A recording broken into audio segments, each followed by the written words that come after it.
সুপ্রিয় দর্শক, আজ আমরা আবার আলোচনা করব গাজার করুণ কাহিনী নিয়ে। আর আজকের এই আলোচনায় যথারীতি আপনাদের সঙ্গে আছি নিউ ইয়র্ক থেকে শেখ এনামুল কবির লুলু। এক টুকরো রুটি আর গাজার করুণ চিত্র। আমরা কেউ কি বলতে পারি এক টুকরো রুটির জন্য ফিলিস্তিনের গাজার কত ফিলিস্তিনি মারা গেছেন? হয়তো এই প্রশ্নের জবাব খুঁজে পাবো না এখনই, তবে একটি মোটামুটি ডেটা পাওয়া হয়তো যেতে পারে। ফিলিস্তিনের হেলথ মিনিস্ট্রি গাজার হিউম্যান অ্যান্ড ডিস্ট্রিবিউশন সেন্টারে নিহতের সংখ্যা নিয়ে একটি রিপোর্ট প্রকাশ করেছে। সেটাকেই আমরা তুলে ধরতে পারি। ফিলিস্তিনের হেলথ মিনিস্ট্রি রিসেন্টলি এক রিপোর্টে ঘোষণা করেছে যে 2023 সালের 7 অক্টোবর থেকে 2025 সালের 1 আগস্ট পর্যন্ত গাজায় ইসরায়েলি হামলায় 60,332 জন ফিলিস্তিনি মারা গেছে এবং 147,600 ইনজিওর্ড হয়েছে। এই রিপোর্ট অনুসারে রিসেন্টলি গাজায় আমেরিকা এবং ইসরায়েল সরকার পরিচালিত হিউম্যান এইড ডিস্ট্রিবিউশন হেল্প সেন্টারগুলোতে 91 জন শহীদ হয়েছেন এবং একই হামলায় 666 জনেরও বেশি ইনজিওর্ড হয়েছেন।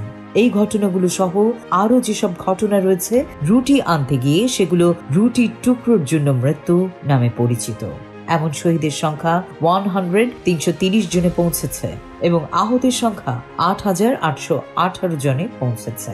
ইউএন এর অর্গানাইজেশনগুলো গাজার এইড ডিস্ট্রিবিউশন সেন্টারগুলোকে মৃত্যুর ফাঁদ হিসেবে ন্যারেট করেছে। 2025 সালের ফেব্রুয়ারিতে গাজা চ্যারিটি ফাউন্ডেশন নামে এই সেন্টারগুলো স্ট্যাবলিশড হয়েছিল এই দাবি নিয়ে যে হামাস জাতিসংঘের এইড ডিস্ট্রিবিউশনের কাজ দখল করার জন্য হিউম্যান এইড চুরি করছে। এই দাবি জাতিসংঘ বারবার অস্বীকার করেছে। এই বিষয়ে দুটি বেসরকারি আমেরিকান নিরাপত্তা সংস্থা সেফ রিচ সলিউশনস এবং ইউজি সলিউশনস 4টি সেন্টারে এইড ডিস্ট্রিবিউশনের কাজ গ্রহণ করে এবং ইসরায়েলি সৈন্যরাও এই সেন্টারগুলোর চারপাশে মোতায়েন রয়েছে। গাজার ডক্টরস উইদাউট বর্ডার্স এর জরুরি সমন্বয়কারী আইটর জাবালগোগে আজগভা তার বক্তৃতায় এই কেন্দ্রগুলোর অবস্থা সুন্দরভাবে ন্যারেট করেছেন।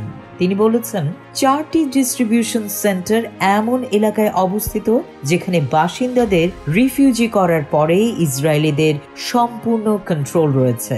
সেন্টারগুলো একটি ফুটবল মাঠের আকারের, মাটির ঢিবি, কাঁটা তারের তার এবং ওয়াচ টাওয়ার দিয়ে ঘেরা।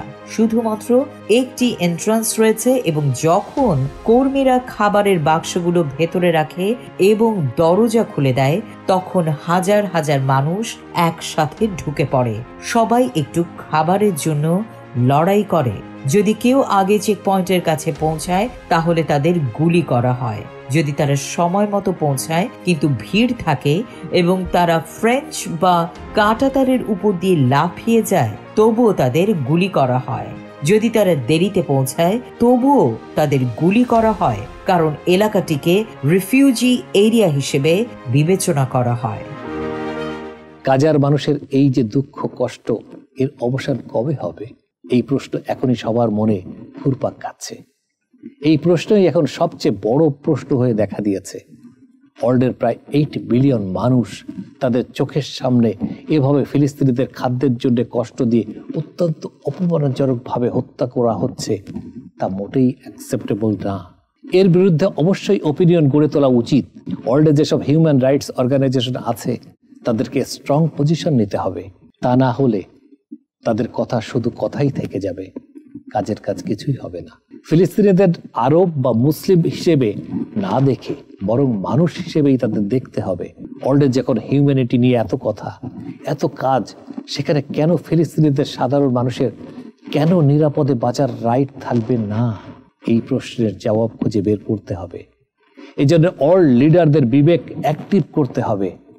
আর এই আশা নিয়ে আমি শেখ এনামুল কবির লুলু আজকের মতো বিদায় নিচ্ছি। আল্লাহ হাফেজ।